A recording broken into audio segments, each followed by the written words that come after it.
ओम नमः सिद्धेभ्यो नमो अर्हन्ताणं नमो सिद्धाणं नमो आयर्याणं नमो वज्रायाणं नमो लोये सवसाहूणम्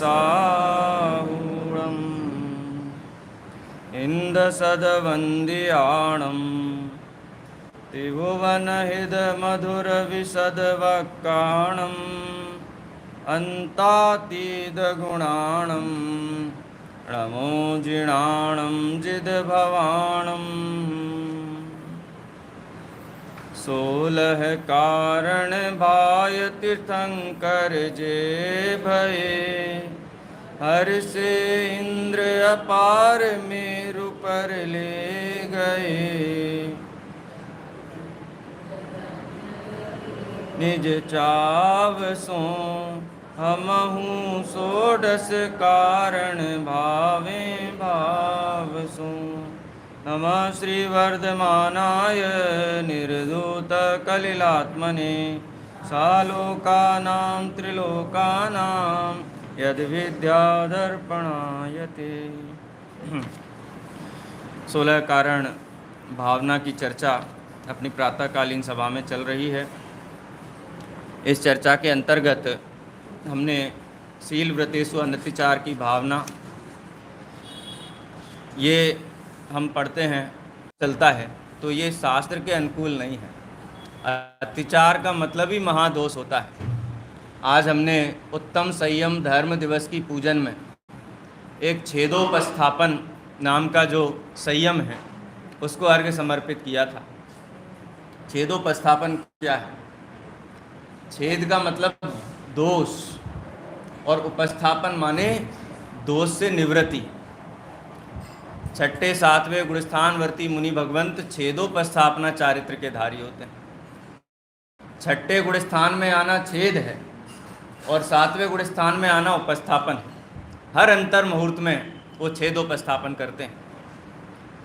मुनि भगवंतों के जीवन में किसी भी प्रकार के दोष लगते ही नहीं हैं, क्योंकि 6ठे गुणस्थान को ही वो बहुत बड़ा दोष मानते हैं। हर अंतर मुहूर्त में उपस्थापन ना हो तो नहीं चलता उनको। इस छेदोपस्थापन के लिए साधुओं को निर्यापक आचार्य के निकट जाने की आवश्यकता नहीं होती है, स्वयं करते हैं। लेकिन मूल गुणों में यदि कोई दोष लगा हो उसको अतिचार कहते हैं, तो निर्यापक के निकट जाकर के दोष प्रकट करने होते। दोनों प्रकार की व्यवस्थाएं हैं। शुभ भाव रूप दोष लगा हो तो स्वयं उसका निराकरण करते हैं। यदि अतिचार रूप हो तो समझो कि महादोष जीवन में घटित हो गया है और उस दोष के निवारण के लिए स्वयं नहीं, निर्यापक के निकट जाकर के या आचार्य भगवंत के निकट जाकर के अपना दोष प्रकट करते हैं और आचार्य या निर्यापक की आज्ञा के अनुसार उसका उपस्थापन करते हैं, उसमें स्थित होते हैं। देखो, आचार्यों को भी छेदोपस्थापक कहा गया है। छेदोपस्थापक कहा गया है। छेदोपस्थापक का तात्पर्य ये है कि मुनियों के जीवन में दोष लगते ही नहीं हैं। यदि लगते हैं तो बहुत बड़ा अपराध हो गया है, ऐसा मान करके उसको प्रकट करते हैं। स्वयं अपने मन से विचार करके उसका प्रायश्चित नहीं करते हैं।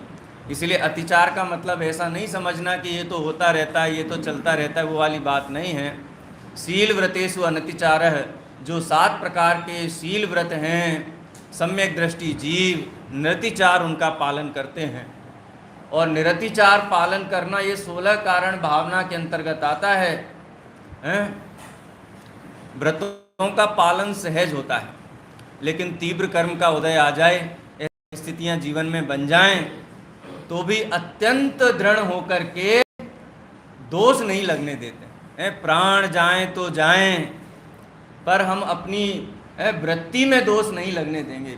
हृदय में किसी भी प्रकार का राग द्वेष का परिणाम उठ जाए, ऐसा मुनि भगवंत ऐसा संभव नहीं होने देते हैं। और जो श्रावक गण हैं अपनी भूमिका के अनुसार वो अपने शील व्रतों का पालन करते हैं। शील व्रत की मैंने परिभाषा बताई थी। शील व्रत किसे कहते हैं? 7 प्रकार के हैं वो तो ठीक है, लेकिन 5 महाव्रतों के परिरक्षण रूप है, ये ध्यान रखना चाहिए। जिन शासन में 2 ही चीज हैं, हमको 2 ही काम करना है, दृष्टि निर्मल करना है और जीवन अहिंसामय करना है। जहाँ पर सम्यक दर्शन में दोष लगे वो कार्य करने योग्य नहीं है, और जिस कार्य में हिंसा हो वो कार्य करने, बस इतना ही आ जाए। कुछ मांगे तो दें कि नहीं दें, कहीं किसी स्थान पर जाएं कि नहीं जाएं, तो आचार्यों ने 2 नियम बताए हैं बस। ज्ञानियों की लौकिक वृत्ति कैसी होनी चाहिए? जहाँ पर सम्यक दर्शन को दूषण ना लगे और व्रतों की हानि ना लोक की विधि एक श्लोक है, लेकिन उसका सार यही है कि लौकिक वृत्ति कैसी होनी चाहिए, लोकाचार हमारा कैसा होना चाहिए। तो 2 ही नियम हैं कि दर्शन को दोष न लगे, सम्यक दर्शन को दोष न लगे, और जिसमें हिंसा ना हो। असत्य चलेगा, चौर्य चलेगा, कुशील चलेगा, परिग्रह चलेगा। अरे भाई ये सब हिंसा के ही विस्तार हैं, एक ही ये व्रत तो है। आचार्य अमृतचंद्र देव कहते हैं कि शिष्य को समझाने के लिए अनृत असत्य आदि भेद किए गए हैं। एक अहिंसा ही धर्म है और एक हिंसा ही पाप है। शिष्यों को उदाहरण के रूप में असत्य आदि का उपदेश दिया गया है, क्योंकि असत्य भी हिंसा है। अच्छा, असत्य बोलने पे प्राणों का घात होता है कि नहीं होता है? परिभाषा क्या है हिंसा की? तत्व सूत्र ग्रंथ में प्रमत्त योगात प्राण व्यपरोपणम हिंसा। तो झूठ बोलने में तो प्राणों को तकलीफ नहीं होती है। चोरी में किसी के प्राणों को तकलीफ होती है कि नहीं होती है? आचार्य अमृतचंद्र देव ने बहुत एक बढ़िया दृष्टांत दिया। दृष्टांत क्या? उस सिद्धांत समझाने के लिए युक्ति दी कि किसी की कोई वस्तु का कोई हरण कर ले, तो वस्तु का हरण नहीं किया है, उसके प्राणों का हरण किया है। किसी को कोई वस्तु बहुत प्रिय था, जैसे किसी का धन है और चोर चुरा करके ले गए, तो उसको हार्ट अटैक आ जाता है आदमी को। तो हिंसा हुई कि नहीं हुई? हिंसा हुई। अरे उसको हार्ट अटैक, इसलिए असत्य भी हिंसा है, चोरी भी हिंसा है, कुशील भी हिंसा है और परिग्रह भी हिंसा ही है। ये तो शिष्य को समझाने के लिए डिटेल किया गया है। जैसे बच्चे होते हैं ना, 4 और 4 8 समझ में नहीं आता तो क्या करते हैं? लीटी खींचते हैं, 1 लीटी, 2 लीटी, 3 लीटी, 4 लीटी। जीवन में ऐसा कोई भी कार्य नहीं होना चाहिए जिससे सम्यक दर्शन को दोष लगे, जिन शासन को दोष लगे, जिनेंद्र भगवान की वाणी को दोष लगे, माने उसका अवर्णवाद हो। ऐसा कार्य नहीं करना चाहिए, और ना ही स्वयं नहीं करना चाहिए, दूसरे को करने के लिए नहीं कहना चाहिए, और यदि होता हो तो उसकी अनुमोदना नहीं करनी चाहिए। ऐसे ही हिंसा के जो स्थान हैं या हिंसा की जो प्रवृत्तियां हैं, स्वयं हिंसा ना करें, दूसरों को करने के लिए ना कहें, और कहीं होती हो तो उसकी अनुमोदना भी ना करें। सर्जिकल स्ट्राइक हुआ तो एकदम से आप मैं चौड़ा, और क्या है ये?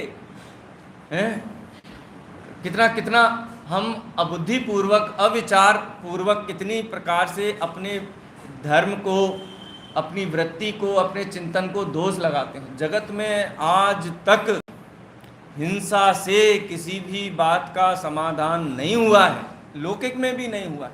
झगड़ा करके समाधान नहीं होता है, बात करके समाधान होता है। शांति से जब चित्त निर्मल हो जाता है, कसाएं उपशांत हो जाती हैं, तब समाधान होता है।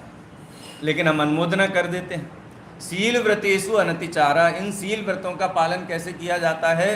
मन वचन काय और कृत कारित अनुमोदना से। इस प्रकार का परिपालन ज्ञानी जीवों के जीवन में होता है। ये चर्चा हमारी हुई थी, जिसमें दिग्व्रत, देशव्रत, अनर्थ दंड व्रत, अनर्थ दंड के 5 भेद हैं। कल एक भेद मुझे स्मरण नहीं हुआ था। हिंसोपदान, ऐसी वस्तुएं दान में देना या व्यापार करना जिनमें हिंसा होती है। पापोपदेश, स्वयं नहीं करता है लेकिन दूसरे को उपदेश दे करके पाप में प्रवृत्ति कराए। खेती का काम बहुत अच्छा है साहब, बहुत अच्छा है। हैं, ये शेयर बहुत अच्छा है, खरीदो, बहुत बढ़िया है, बहुत बढ़िया। हिंसोपदान है ये। अरे पहली बात तो किसी को व्यवसाय धंधे का उपदेश देना ही योग्य नहीं है।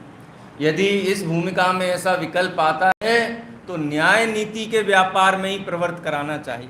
अन्याय नीति, इसमें बहुत लाभ है, करो, हैं, ऐसा नहीं। ये ज्ञानी जीवों के जीवन में विपरीत, और विपरीतता क्यों नहीं होती है मालूम है? पाप पुण्य के उदय से होने वाला। बहुत पाप करने वाला बहुत धन कमाता है क्या? हैं? बोलो, तीर्थंकर से ज्यादा वैभव किसका होता है?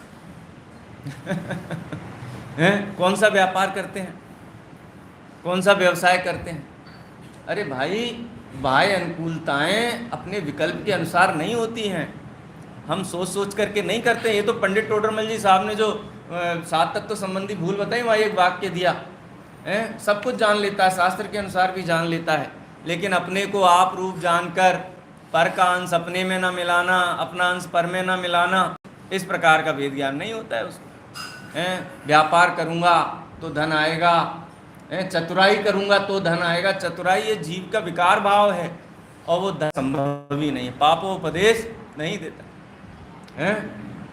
दुश्रुति, श्रुति माने सुनना, दुश्रुति, 4 विकताएं नहीं, वो 4 तो भेद हैं, ऐसे अनेक भेद जिसके कारण अपनी कसाय की परंपरा बढ़े, कसाय की प्रवृत्ति बढ़े, कसायों में ग्रद्धता बढ़े, और कहना चाहिए कसाय की वासना का काल लंबा, ऐसी चीज़ सुननी नहीं चाहिए। दुश्रुति, अपध्यान, कि दुश्रुति तो नहीं करता है लेकिन बैठे बैठे, कई लोग होते हैं कि अरे हम तो अकेले घर पे थे, भूरुति तो नहीं करता है लेकिन बैठे बैठे, कई लोग होते हैं कि अरे हम तो अकेले घर पे थे, बोर हो गए। बोर बहुत होते हैं, अकेले थे। अरे भाई, अकेलेपन से अच्छा कोई अवसर होता नहीं है। चिंतन करो, मनन करो, अपने आत्मोद्धार का विचार करो। मुनि भगवंतों को ये लगता है कि हमको ये अकेला नहीं छोड़ते, हम तो दीक्षा लेकर के बच करके आए थे 2 पायों से, यहाँ भी पीछा नहीं छोड़ते, घेर के बैठ जाते। वो एकांत चाहते हैं, एकाग्र रहना चाहते, एकांत चाहते हैं। जगत के जीव कहते हैं कि हम अकेले हैं, कैसे रहें, अकेले बैठे बैठे भी क्या करते हैं, कहते हैं कि हम अकेले हैं, कैसे रहें, अकेले बैठे बैठे भी क्या करते हैं, फिर अपध्यान हैं, विचार करते रहते हैं, अरे वहाँ गए थे, ऐसा हुआ था, वो आ जाते थे तो बहुत अच्छा लगता था। ये अपध्यान में रहता है। और प्रमादचर्या, 5वां भेद है प्रमादचर्या, बिना विचारे सोचे कार्य कर देना, बिना विचारे हाँ बोल देना, बिना विचारे ना बोल देना, ये क्या है? प्रमादचर्या है। प्रमाद 15 प्रकार का है। खैर भेद वो है ना, ये तो भेद प्रभेद इतने हैं कि आप करते ले जाओ। फिर प्रमाद के 15 हैं, फिर प्रमाद में इंद्रिय कसाय के फिर भेद प्रभेद हैं। लेकिन मूल बात तो इतनी ही है कि वस्तु व्यवस्था जैसी है उसको वैसा जान करके उसके श्रद्धानी बने, और अपने मन में किसी भी प्रकार के इष्ट अनिष्ट बुद्धि राग द्वेष ना हो। अहिंसा और सम्यक दर्शन, यही धर्म के मूल हैं। ज़्यादा विस्तार में नहीं जाना हो तो ये 2 को बस पकड़ के रखो आप। अकाउंटेंट होते हैं ना, वो कहते हैं कि जब ऑडिट करते हैं ना हाँ, जब ऑडिट करते हैं ना अकाउंटेंट, तो क्या होता है उनको कि गलती कहाँ है, ये कैसे निकालें, तो उसके लिए वो एक चीज़ अप्लाई करते हैं, पेमेंट करना है कि नहीं करना है, उसके लिए एक चीज़ अप्लाई करते हैं कि ऐसे कारणों को खोजा जाए कि जिससे पेमेंट ना किया जा सके। करना ये नहीं सोचते, नहीं करना, नहीं किया जा सके, ये वाले रीज़न उसमें ढूंढते हैं। और जब राइट हो जाता है कि नहीं, इसके हिसाब से भी कर सकते हैं, इसके हिसाब से भी कर सकते हैं, इसके हिसाब से भी कर सकते हैं, तो फिर ये कर देते हैं। तो ऐसे ही सम्यक दर्शन और अहिंसा, ये 2 बिंदु हैं। अपन बस टिक लगा लो कोई भी निर्णय लेने के पहले कि इसमें के शासन के विरुद्ध कोई बात है तो स्ट्राइक आउट करते जाओ, करते जाओ। कोई भी कार्य है उसमें हिंसा या हिंसा का पोषण प्रत्यक्ष परोक्ष परंपरा से यदि है तो उसको स्ट्राइक आउट कर दो, नहीं होना चाहिए। कोई आपको 12 व्रतों के नाम याद रखने की ज़रूरत नहीं, 11 प्रतिमाओं के नाम याद रखने की ज़रूरत नहीं है, कुछ भी याद रखने की ज़रूरत नहीं। सीधा सीधा आचार्य भगवंतों ने फॉर्मूला दिया हुआ है। इसलिए शील व्रतों का पालन, इसमें 5 प्रकार का जो अनर्थ दंड व्रत है, अनर्थ दंड है, इसके त्यागी होते हैं, अनर्थ दंड से विरत होते हैं। 4 प्रकार के शिक्षा व्रत होते हैं, सामायिक प्रोषदोपवास, भोगोपभोग परिमाण और अतिथि समविभाग। इनके विस्तार में अपन नहीं जाते हैं, आगे बढ़ते हैं। इसके बाद जो भावना है आवीक्षण ज्ञानोपयोग, ये प्रैक्टिकल की भावना है। अशोक भाई, प्रैक्टिकल है, प्रैक्टिकल का मतलब क्या होता है? प्रैक्टिकल का मतलब होता है वेद विज्ञान। ये प्रैक्टिकल शुरू करने के लिए ही आगम का अवलंबन होता है। ये जो भी हम सुन रहे हैं, पढ़ रहे हैं, ये प्रैक्टिकल शुरू करने के लिए है। और वो प्रैक्टिकल की शुरुआत चतुर्थ गुण स्थान में होती है। और वो प्रैक्टिकल कब तक चलता है? जब तक सिद्ध अवस्था नहीं होती। आचार्य अमृतचंद्र देव ने आत्मख्याति टीका में एक छंद है, एक श्लोक है, भेद विज्ञानतः सिद्धा सिद्धा ये किल केचन अस्यैवा भावतो बद्धा बद्धा ये किल केचन। इसका अनुवाद है छेडाला ग्रंथ में, वो ज़्यादा अच्छे समझ में आएगा। उसका अर्थ भी मैं बोल देता हूँ। भेद विज्ञानतः सिद्धा, आज तक जितने भी जीव सिद्ध हुए हैं भेद विज्ञान के बल से हुए हैं। जितने जीव सुखी हुए हैं भेद विज्ञान के बल से हुए हैं। अस्यैवा भावतो बद्धा, और जितने जीव बंधे हुए हैं, 4 गति 84 लाख योनियों में परिभ्रमण कर रहे हैं, आकुलित व्याकुलित हैं, परेशान हैं, तो उसका एक ही कारण है कि उनको भेद विज्ञान नहीं। अस्यैवा भावतो बद्धा बद्धा ये किल केचन है। पंडित दौलत राम जी ने जो कहा ना, जे पूरव शिव गए जाहि अरु आंगे जे, वो सब महिमा ज्ञान तनी मुनिनाथ कहे हैं। ज्ञान समान न आन जगत में सुख को कारण, यही परमामृत जन्म जरा मृत्यु रोग निवारण। तो ज्ञान तो हमारे पास है ना ज्ञान तो है? लेकिन जिस ज्ञान का स्वरूप आवीक्षण ज्ञानोपयोग में बतलाया गया, देखो ज्ञान है, ज्ञानोपयोगी है ना, उपयोग के 2 वेद हैं, ज्ञानोपयोग दर्शनोपयोग। तो जगत का ऐसा कौन सा जीव है जिसके पास ज्ञानोपयोग नहीं है? सबके पास है, और दर्शनोपयोग भी सब पास है, लेकिन आवीक्षण ज्ञानोपयोग नहीं। ये आवीक्षण के द्वारा इसको विशेष कर दिया गया है। आवीक्षण ज्ञानोपयोग का मतलब ये होता है कि निरंतर भेद विज्ञान की भावना भाना, इसका आवीक्षण ज्ञानोपयोग होता है। एक समय हमारे जीवन का, हमारा दिन का एक क्षण भी यदि आवीक्षण ज्ञानोपयोग से रहित है तो समझ लेना चाहिए कि बहुत बड़ा अपराध हो रहा है। ज्ञानी जीवों का चित्त निरंतर ज्ञान से विभूषित रहता है। ज्ञान और भेद विज्ञान में बहुत अंतर है। ज्ञान और भेद विज्ञान में बहुत अंतर है। ज्ञान पूज्य नहीं है, लेकिन भेद विज्ञान पूज्य है। अरे ज्ञान तो एकेंद्रीय को भी होता है, अक्षर के अनंत विभाग है, उसकी महिमा नहीं है, उसको अर्घ्य समर्पित नहीं किया जाता है, लेकिन सम्यक ज्ञान को किया जाता है।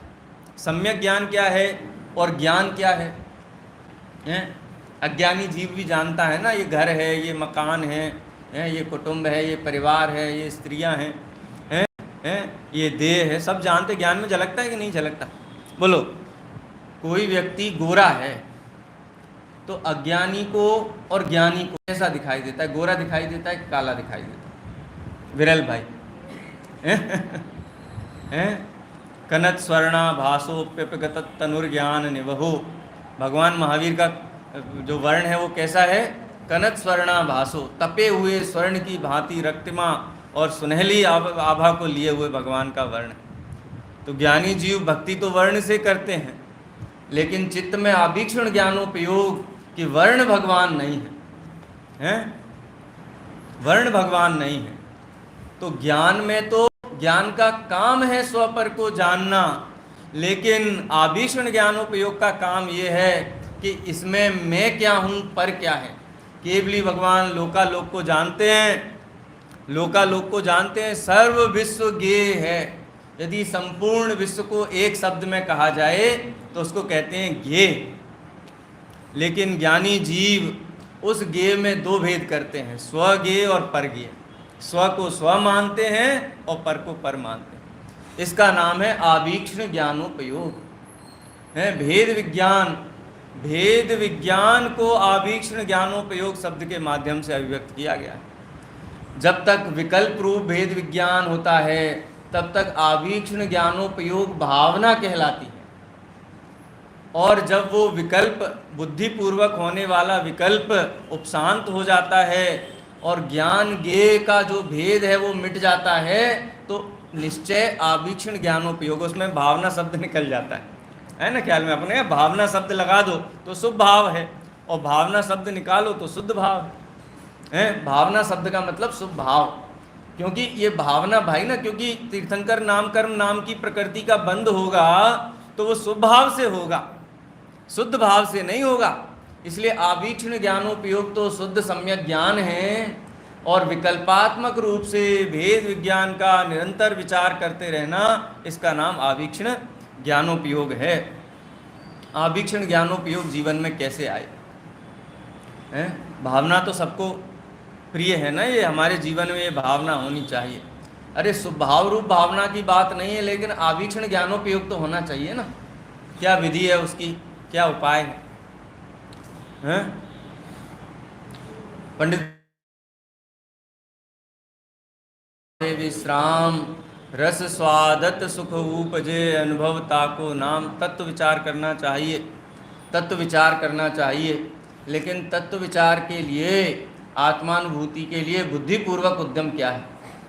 तत्व का स्वरूप जानना, ये तत्व विचार का उपाय है। देखो, आवीक्षण ज्ञानोपयोग भावना की पूजा तो बहुत करते हैं, लेकिन भेद विज्ञान का जो आधार है, जो धरातल है, 6 द्रव्य 7 तत्व, उसका परिचय प्राप्त करने के लिए उत्साह जागृत नहीं होता। कैसी विपरीतता है? वस्तु चाहता तो है, लेकिन वो वस्तु कैसे प्राप्त हो उसकी विधि नहीं अपनाता है। विधि ये पंडित टोडरमल जी ने जो विधि बताई, प्रथम तो आगम का अभ्यास हो। सबसे पहले से पहला काम, अनिवार्य से अनिवार्य काम, मूलभूत काम ये है कि आगम का अभ्यास करो, तत्व का परिचय प्राप्त करो, 6 द्रव्य 7 तत्व का परिचय प्राप्त करो। सुखी होने का मार्ग यही है, इसके अतिरिक्त कोई मार्ग नहीं। जब मैं महाविद्यालय में पढ़ने के लिए आया था, टोडरमल स्मारक भवन में, उस समय मुझे माने नमोकार मंत्र आता था बस 13-14 साल का था, नमोकार मंत्र बस बोलना आता था। भगवान के सामने सब माने सारा काम उसी से चला लेते, और उससे सारा काम चलता भी है, ऐसा नहीं है, पूरा जिनागम का सार ही नमोकार मंत्र है। लेकिन आता था का मतलब है कि वो शब्द का ज्ञान था, खाली उतना बोल लेते थे बस। जब महाविद्यालय में प्रवेश का समय आया तो मेरे मामा जी प्रमोद शास्त्री, वो वहाँ कर चुके थे, उस समय उनका पूरा हो गया था 5 वर्षीय कोर्स। तो उन्होंने कहा कि इंटरव्यू के लिए थोड़ी तैयारी कर लो, क्योंकि वहाँ प्रश्नोत्तर पूछेंगे तो बताओगे तो अच्छा रहेगा। लेकिन महाविद्यालय की एक विशेषता है कि इंटरव्यू के आधार पे किसी का प्रवेश नहीं होता, वो है किसी का नहीं। बोले अगर सब कुछ आता है तो क्यों भर्ती हो रहे हो, दूसरे को जगह दो ना, जिसको नहीं आता है उसको हम भर्ती करके सिखाएंगे। डॉक्टर साहब दादा हमेशा ये बात कहते हैं, कई बार आपने सुनी भी होगी उनके मुंह से। जगत को विचित्र लगता है, कैसी बात करते हैं।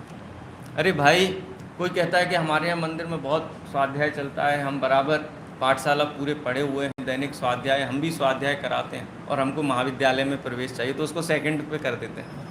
कोई बालक जिसको कुछ नहीं आता है उसको प्रायोरिटी देते हैं। लेकिन फिर भी ये होता है ना कि अपना नंबर पीछे नहीं रह जाए। तो उन्होंने मुझे चत्तारी मंगल पाठ मैंने पहली बार उनके मुंह से सुना था।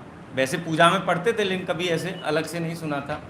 तो उन्होंने मुझे समझाया चत्तारी मंगलम, मंगल 4 होते हैं। समझ में ही नहीं आया ये क्या कह रहे हैं। मैं कहा कैसे हो सकता है, 4 लोगों के नाम आप मंगल रख दोगे तो पहचानेंगे कैसे है। हमारे घर के सामने मंगल मिष्ठान भंडार था, तो मंगल बोलते तो उसी का चेहरा ध्यान में आता था। मंगल 4 होते हैं, ये बात बिल्कुल समझ में, बुद्धि में बैठती नहीं थी, बिल्कुल भी समझ में नहीं आती थी। इंटरव्यू हुआ, प्रवेश हो गया महाविद्यालय में। 23 जुलाई का दिन था, और दादा लौटे थे उसी दिन 2 महीने के लिए विदेश जाते हैं प्रवचन स्वाध्याय के लिए, और 69वीं गाथा पे, समय सार की 69वीं गाथा पे दादा का प्रवचन था। वो सबसे पहला प्रवचन मेरे जीवन का था, समय सार का। सुन करके बहुत आनंद आया, सबकी मुख मुद्राएं देख करके। मेरे लिए तो पूरा अजायब घर जैसा था, कभी ऐसे वातावरण में रहे नहीं थे, बहुत आनंद आया। और 10-15 दिन प्रवचन स्वाध्याय सुन के एक बात समझ में आई, पहले नहीं पता थी, कि ये जीव दुखी है और सुखी होना चाहता है। हैं? ये भी नहीं पता था कि दुखी है। देखो, दुख का वेदन तो है, लेकिन पहचान नहीं कर पाता है, फंसा हुआ है। जैसे तोता है ना, कीर मरकट सी गहल अनंत, फंसा हुआ है, लटका हुआ है, उसको समझ में नहीं आता है क्या है, क्या स्थिति परिस्थिति है। सुबह से शाम तक भाग दौड़ करता है, कसायों में रंजित रहता है, लेकिन उसको समझ में नहीं आता है कि हो क्या रहा है, तकलीफ क्या है।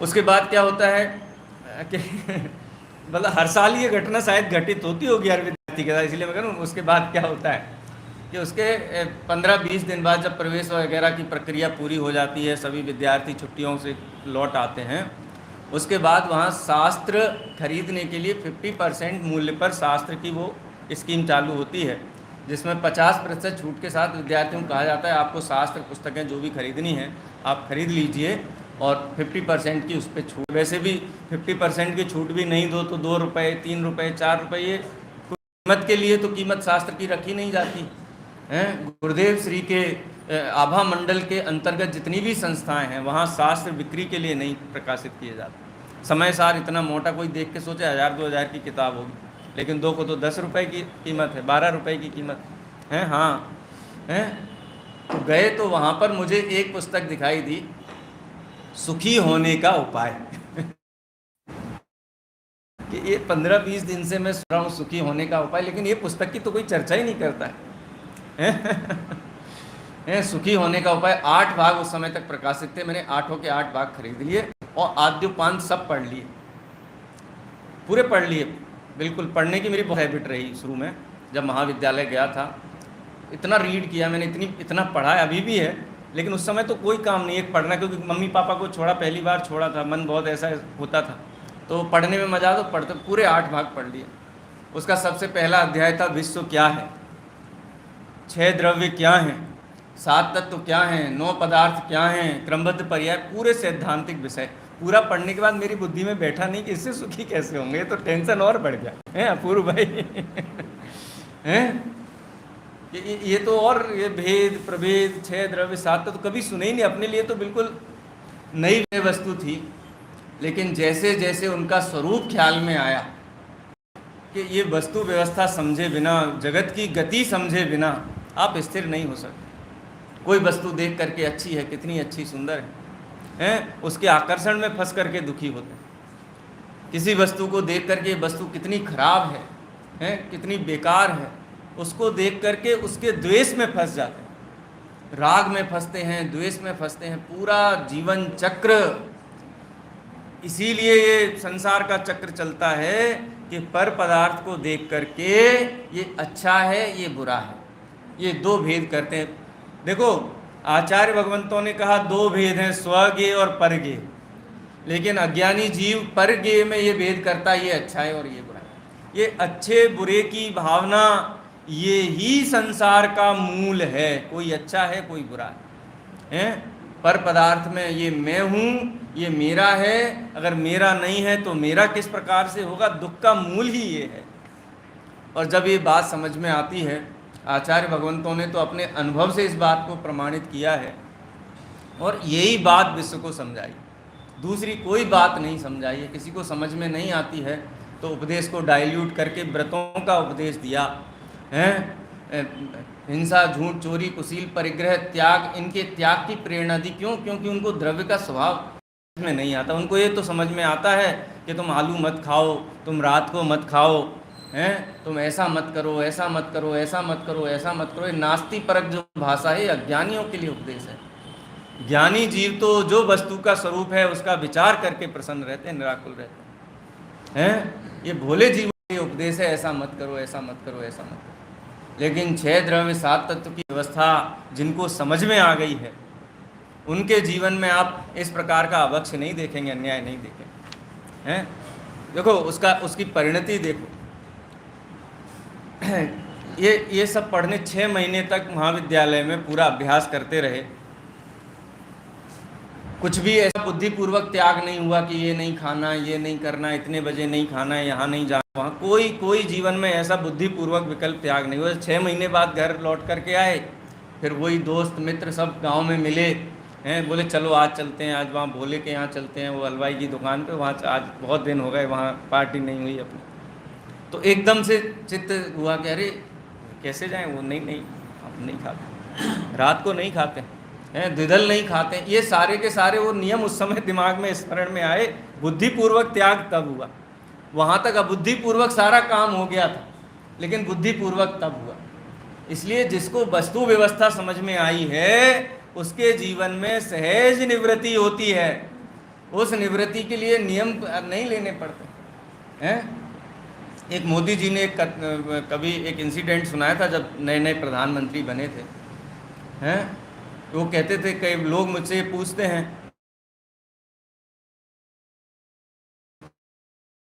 कि आप ये 22 बात नहीं है, लेकिन एक बात समझने के लिए, कि बोलते कि मैंने एक बार एक गांव में बाढ़ आई थी और वहाँ बाढ़ में मैं मुख्यमंत्री था गुजरात का, दौरा करने के लिए गया था।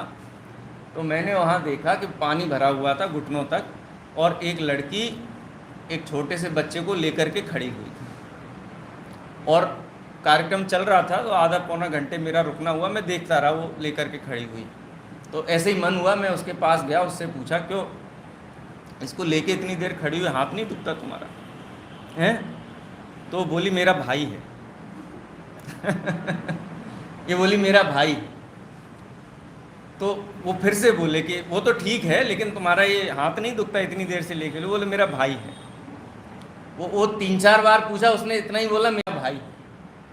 मतलब इसका क्या है कि भाई है ना, इसलिए वो उठाने में मुझे कोई कष्ट नहीं है, कोई परेशानी, शारीरिक श्रम होगा, तकलीफ होगी, सब होगा, लेकिन वो भाव वासना है ना कि ये मेरा भाई है, मेरा भाई है, इसलिए मुझे बोझा नहीं लगता है। तो मोदी जी ने तो ये बोला कि मुझे अपने देश के सेवा करने का इतना परिणाम है, मैं कोई कैंपेन नहीं कर रहा हूँ वोट देने के लिए, हैं अपूर्व भाई दृष्टांत तक ही लेकर के रखना, मैं किसी का कोई प्रशंसक नहीं हूँ इस क्षेत्र में, हैं गुण दोष का विचार करते हैं लौकिक जीवन में भी, हैं किसी के अंध प्रशंसक नहीं है। मतलब कोई मैं यहाँ अभिमत व्यक्त नहीं कर रहा हूँ, लेकिन उन्होंने ये बात कही कि मुझे 22-23 घंटे श्रम नहीं लगता है, क्योंकि मुझे बहुत प्रेम है अपने देश से, मुझे काम करने में बहुत आनंद आता है, बहुत मज़ा आता है, तो सहज होता है। तो ऐसे ही यदि अपन इसको लोकोत्तर मार्ग में देखें, जिनको जीव द्रव्य का स्वरूप ख्याल में आया है ना, जीव किसे कहते हैं, जीव का क्या स्वरूप है, मैं कैसा जीव हूँ, ये जीव क्यों दुखी है, कैसे सुखी होगा, यदि ये बात ध्यान में आई है तो उसको कुप्रवृत्ति नहीं हो सकती, विपरीत प्रवृत्ति नहीं हो सकती। शाम को यही हम तो चर्चा कर रहे हैं ना कि सम्यक दृष्टि जीव के जीवन में 8 अंग सहज क्यों होते हैं, वो इस कारण से होते, जिसको 6 द्रव्य में जीव द्रव्य का भी स्वरूप ख्याल में आ गया, उसका मन हिंसा करने के लिए आगे नहीं बढ़ेगा कभी। समझ में आएगा ना कि भाई हम रोज़ तो धोख देते हैं जिनेंद्र भगवान को, और वो जिनेंद्र भगवान भी पूर्व पर्याय में 1 इंद्रिय 2 इंद्रिय तो थे, जमीकंद आदि साधारण जो वनस्पतियाँ हैं वो वनस्पति रूपी रहे होंगे ना, और इनमें से कितने ही परमात्मा बनने की पात्रता रखते होंगे, भावी तीर्थंकर होंगे, निकलेंगे। ये देख करके ये द्रव्य दृष्टि वाला परिणाम आता है। वो लोग कैसे भक्षण कर लें, रात्रि भोजन कैसे कर लें, जमीकंद का सेवन कैसे कर लें, विपरीत प्रवृत्ति कैसे कर लें। 6 द्रव्य 7 तत्व का स्वरूप जिनको समझ में आ गया है, उनके जीवन में विपरीत प्रवृत्तियाँ नहीं होती हैं, सीधा सीधा सिद्धांत है। आप अभ्यास भेद प्रभेद स्मरण करने की बात नहीं कहता हूँ। जैसे अनंत भगवान ने द्रव्य गुण पर्याय को जाना है, वैसा द्रव्य गुण पर्याय को जान लो तो उनके ही जैसे अनंत अवस्था प्रकट होगी। ये नियम है, ये वस्तु की व्यवस्था। देखो 2-3 छोटी छोटी चीज़ें हैं आवीक्षण ज्ञानोपयोग जिनका आधार है कि हमको 6 द्रव्य का स्वरूप मालूम है ना, द्रव्य गुण पर्याय। प्रत्येक द्रव्य अनादि निधन है, उसमें अनंत गुण हैं, अनादि काल से एक गुण उसका कम नहीं हुआ, द्रव्य घिसा नहीं कभी भी घिसा नहीं, कम नहीं हुआ, और उसमें कुछ अधिक हुआ नहीं। क्यों नहीं हुआ? क्योंकि प्रत्येक द्रव्य परिपूर्ण है। हम गोला चढ़ाते हैं ना, गोला, गोला क्या, गोला कहीं से भी अधूरा नहीं होता है, पूर्ण होता है, उसमें कहीं से भी ऐड करोगे तो वो बेढंगा दिखाई देगा। जो गोला, हमारा गोला की बात नहीं कर रहे हैं, गोला मतलब जो परफेक्ट राउंड है उसकी बात कर रहे हैं। ये तो प्रतीक है, परफेक्ट राउंड होता है, उसमें आप कुछ भी थोड़ा निकाल लो तो क्या होगा, सुबह बिगड़ जाएगी उसकी। उसमें कुछ भी चिपका दो तो भी शेप बिगड़ जाएगा। ऐसे ही द्रव्य पूर्ण है, उसमें कुछ भी शामिल नहीं किया जा सकता, उसमें से कुछ भी निकाला नहीं जा सकता। ये तो द्रव्य और गुण का स्वरूप हुआ। अब पर्याय का स्वरूप आप देख लो। यदि कोई भी परद्रव्य परिणमित होता है तो वो अपने ही कारण से, अपने षटकारक से परिणमित होता है। हम उसमें कोई भी परिणमन करा सकते नहीं, अपनी देह का भी नहीं करा सकते, नहीं करा सकते। क्या बात करते हो पंडित साहब, रोज़ तो सवेरे उठ के आते हैं तो देह को लेके आते हैं ना साथ में। अभी जाएंगे तो देह को लेके जाएंगे ना, हम ही तो लेके आते हैं, हम ही तो लेकर के जाते हैं। अच्छा हैं, पथारी पे कोई पड़ गया, उसको कहो जरा अपने देह को मंदिर लेकर के चलो, भाव तो है ना मन में, परिणाम तो है, क्यों नहीं लेके आ सकता है, हैं? क्यों नहीं लेके आ सकता है? अरे ये हमारा भ्रम है। जब पर पदार्थ हमारी इच्छा के अनुकूल, हमारी भावना के अनुकूल परिणमित होता है तो हमको ऐसा लगता है कि हमने परिणमित कराया है, हैं? अरे कैसे जा सकते हैं, उनके तो हाथ पैर नहीं चलते हैं, उनका तो हाथ भी नहीं हिलता। आप कहते हो चलो लेकर के जा सकता है ना, ये जीव लेकर के जाता है, करता है। अरे कहीं करता नहीं है। जैसे कमल खिलता है और सूरज उगता है, हैं? सारा जगत सूरज की प्रशंसा करता है, कहते सूरज उगा इसलिए कमल खिला। अरे भाई कमल की भी तो ओपिनियन ले लो एक बार, हैं? उससे तो पूछो जा कर के, क्यों सूर्य उगा इसलिए तुम खिले? तो कहेगा बिल्कुल नहीं, किसने कहा, हैं? किसी ने आपको भ्रमित किया है, हैं? अरे रोज सवेरे जब मैं खिलता हूँ सूरज उगता है। अगर एक दिन मैं ना खिलूँ, मैं ना खिलूँ तो ये सूरज नहीं उगेगा। मैं रोज ये बात मैं चेक करता हूँ, एवरी डे मैं ये चेक करता हूँ। जब मैं खिलता हूँ तब निकल आता है। ऐसा ही है ना, जब अनुकूल परिणमित होता है तो कर्ता बुद्धि, हाँ ऐसा ही है ना। जगत में कोई भी कार्य जगत का होता है, मैं करता हूँ, मैं करता हूँ, मैं करता हूँ, मैं करता हूँ। अच्छा करता है ना। देखो जैसे जब शुभ भाव को हे बताया जाता है, पुण्य की आलोचना की जाती है। आलोचना का मतलब निंदा नहीं होता है, आलोचन, चारों तरफ से देखना। लोचन लुक धातु है संस्कृत की, इंग्लिश में भी लुक बोलते हैं, वो इंग्लिश में लुक बोलते हैं LOOK। एक्चुअली संस्कृत की मूल धातु है लुक। लुक शब्द से लोचन बनता है, लोचना बनता है। आलोचना, आलोचना आजीवन, हमने आजीवन ये कार्य किया, हमने पूरे जीवन ये कार्य किया। ऐसे ही आलोचन माने समग्र रूप से किसी वस्तु को देखना है। हम आलोचना करें, इसका आलोचन करें। क्या कह रहा था, पॉइंट मेरा रह गया है। हाँ, पुण्य की आलोचना करें, शुभ भाव की आलोचना। आलोचना जब करते हैं, आलोचना का मतलब निंदा करना नहीं, उसका स्वरूप जानना। पुण्य से कोई द्वेष नहीं करना है, पाप से भी द्वेष नहीं करना है, स्वरूप जान लेना है। स्वरूप जान लोगे तो छूट जाएगा। लेकिन जब शास्त्र में पुण्य का, शुभ भाव का स्वरूप बताया जाता है तो ऐसा लगता है कि शुभ भाव छुड़ाना चाहते हैं, ये चाहते हैं कल से मंदिर नहीं आए। तो कई लोग इसका विरोध दर्ज करते हैं कि पंडित साहब आप पुण्य के लिए, वैसे ही आदमी मंदिर नहीं आना चाहता है और आप कहते हैं बंध का कारण है, संसार का कारण है, कल और भी तकलीफ हो जाएगी। मेरा उनसे ये प्रश्न होता है, क्या आप शुभ भाव छोड़ सकते हैं? छोड़ सकते हैं, छोड़ सकते हैं शुभ भाव। चलो शुभ भाव को साइड में रखते हैं, अशुभ भाव को तो सारी दुनिया एक मत से बुरा मानती है ना। पुण्य के संबंध में तो चलो मत डिवाइड हो जाएगा वोट, 50% क्या 1% ही के यथार्थ रूप बताएंगे, 99% तो इसी पक्ष में है कि नहीं पुण्य अच्छा है, अच्छा है, अच्छा है, अच्छा है। लेकिन पाप के संबंध में तो कहीं कोई दो राय नहीं है। अशोक भाई बोलो, पाप को कौन अच्छा कहता है? झूठ बोलने को कौन अच्छा, कौन सा धर्म अच्छा कहता है? चोरी करने को कौन अच्छा कहता है? अरे हिंसा को कौन सा धर्म अच्छा कहता है? कोई धर्म हिंसा को अच्छा नहीं कहता। वो बात अलग है कि वो व्याख्या बदल करके हिंसा कर लेते हैं, लेकिन कहो कि हिंसा अच्छी है तो वो नहीं नहीं कहते कि नहीं अच्छी नहीं है, किसी को मारना नहीं चाहिए, किसी को सताना नहीं चाहिए, किसी को दुखी नहीं करना चाहिए। इसमें तो एक मत है ना सब हैं। पुण्य में तो डर लगता है, पुण्य की आलोचना करेंगे तो लोग छोड़ देंगे। अरे पाप की आलोचना तो सारा जगत करता है, तो छोड़ दो, आज छोड़ दो, छोड़ सकते हैं पंडित साहब हैं। हिंसा करना, झूठ बोलना, चोरी करना, कसाय हैं, परिग्रह, ये जितनी भी दुष्प्रवृत्तियां हैं, इनको तो सारा जगत बुरा मानता है।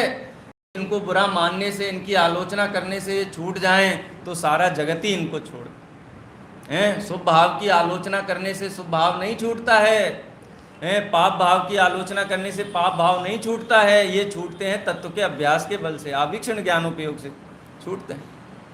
जिन जीवों को वस्तु का यथार्थ स्वरूप मालूम है, ये पर है, ये स्व है, पर पदार्थ को देख करके उनके प्रति इष्ट बुद्धि नहीं होती, पर पदार्थ को देख करके उनके प्रति अनिष्ट बुद्धि नहीं।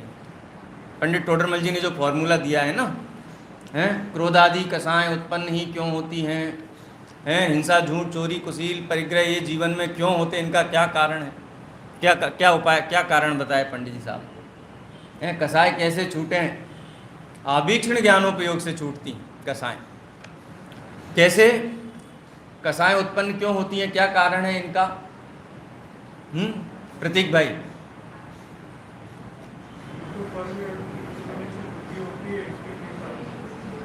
सीधा सीधा सिद्धांत है ना, तत्व अभ्यास के अभाव में।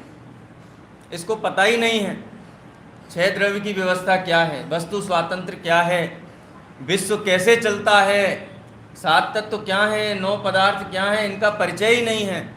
इसको अगर अपन सरल भाषा में कहें, सरल भाषा में कहें तो मैं कौन हूँ इसको पता ही नहीं, इसलिए दुखी। मैं कौन हूँ इस बात का परिचय ही नहीं है। अरे चलो अपना परिचय नहीं है, लेकिन पर क्या है इसका भी परिचय नहीं है इसको खरेखर। मैं दुखी क्यों हूँ, दुख के कारण क्या है, इसको पता ही नहीं है, इसको परिचय ही नहीं इस चीज का। दुख का स्वरूप क्या है इसका इसको परिचय नहीं है। सुख की बात तो अभी दूर रखते हैं क्योंकि उसका तो वेदन ही नहीं है, जो है उसका ही परिचय नहीं है। तत्व अभ्यास के अभाव में पर पदार्थ के प्रति इष्ट अनिष्ट बुद्धि उत्पन्न होती है। कुछ भी चीज देखता है, मनोज्ञ वस्तु देखता है तो उसमें राग करता है, अमनोज्ञ वस्तु देखता है तो उसमें द्वेष करता है, क्योंकि उस वस्तु का स्वरूप उसको ख्याल में नहीं। एक एक कण स्वतंत्र है, पर द्रव्य अपनी अधीन अपने सद्गुण कारक से परिणमित होता है, कोई द्रव्य किसी का होता नहीं। आचार्य समंत भद्र देव तो ये कहते हैं कि एक द्रव्य दूसरे का हो जाए तो संपूर्ण वस्तु व्यवस्था ही नष्ट हो जाएगी। आप ऐसा समझ लो कि आपकी सोसाइटी में मकान बने हुए हैं, एक मकान से दूसरे मकान की दीवार मिली हुई है, तब तक शांति है। वो आप दीवारें हटा दो सारी जो है ना मकानों के बीच में बनी, क्या स्थिति होगी बोलो, हैं? क्या स्थिति होगी? अस्वरूपम अतावकम। यदि एक द्रव्य दूसरे द्रव्य का कर्ता हो जाए, एक द्रव्य दूसरे द्रव्य का हो जाए, एक द्रव्य द्रव्य के लिए भला बुरा हो जाए, अच्छा बुरा हो जाए, तो संपूर्ण वस्तु व्यवस्था ही नष्ट हो जाएगी। जीव जीव नहीं रहेगा, जड़ हो जाएगा, जड़ जड़ नहीं रहेगा, जीव हो जाएगा। छह द्रव्यों की व्यवस्था नष्ट भ्रष्ट हो जाएगी। हमारी सोसाइटी में जो क्या बोलते हैं डिवाइडर जो बना हुआ है मकानों के बीच में, वो सोसाइटी की मर्यादा को सुरक्षित रखता है। प्रत्येक द्रव्य अत्यंत अभाव सहित है, एक द्रव्य दूसरे द्रव्य में जाता नहीं है, आता नहीं है। ऐसा तत्व विचार रखने वाले ज्ञानी जीवों को किसी भी पदार्थ को देख करके इष्ट अनिष्ट बुद्धि नहीं होती, निर्विकल्प ज्ञान रहता है। ऐसी ये भावना को आवीक्षण ज्ञानोपयोग की भावना कहते हैं। और ज्ञानी जीवों के जीवन में ये भावना निरंतरता के साथ होती है, एक सेकंड के लिए, माइक्रो सेकंड के लिए भी रुकती नहीं। रुक जाए तो गुणस्थान पतित हो जाए। देखो कैसे गुणस्थान गिरता है, ये तो अपन चर्चा कर चुके हैं ना, समय हो गया है। हालांकि लेट शुरू हुआ है, मेरा जो प्रवचन का समय उतना पूरा नहीं हुआ है, लेकिन पूरे कार्यक्रम का अपना जैसा विचार है 10:30 बजे का, उसके ऊपर समय हो गया है। एक आखिरी बात कह करके विराम लेते हैं। वो विषय रह गया, वो घड़ी पे नज़र गई ना तो बिंदु चला गया तुरंत। है बहुत सुंदर चर्चा है आवीक्षण ज्ञानोपयोग की। हाँ, यदि ज्ञानी जीव एक सेकंड के लिए भी, एक समय के लिए भी आवीक्षण ज्ञानोपयोग से रहित होता है तो मिथ्या दृष्टि हो जाता है? जिस समय करण लब्धि पूर्वक सम्यक दर्शन प्रकट करता है ना जीव, उपसम सम्यक दर्शन, उसके बाद छेउपसम सम्यक दर्शन रूप हो जाता है। वो छेउपसम सम्यक दर्शन भी 66 सागर, और फिर उपसम सम्यक दर्शन करे तो 66 सागर, 132 सागर तक छेउपसम सम्यक दर्शन में जीव रह सकता है दीक्षित। लेकिन वो 132 सागर तक निरंतर आवीक्षण ज्ञानोपयोग रहता है, भेद विज्ञान की भावना रहती है, स्वपर का भेद विज्ञान रहता है। और किसी जीव को, किसी वस्तु को देख करके द्वेष हो जाए, द्वेष हो जाए, द्वेष माने वो कौन सा वाला द्वेष जो द्वैपायन मुनि को हुआ है, वो वाला द्वेष हो जाए तो क्या होगा? आवीक्षण ज्ञानोपयोग पीछे छूट जाता है। राग द्वेष की प्रवृत्ति हो जाती, ये मेरे लिए अनिष्ट हैं, ये पांडव, ये यादव कुमार हैं, इन्होंने मुझे बहुत परेशान किया है, इनके कारण मैं परेशान हूँ। तत्व भावना जो है, आवीक्षण ज्ञानोपयोग की भावना है, उससे च्युत हो जाएं तो मिथ्या दृष्टि हो जाती। इसलिए परिणति में तो निरंतर निरंतर निरंतर स्वपर का भेद विज्ञान चलता ही रहता है।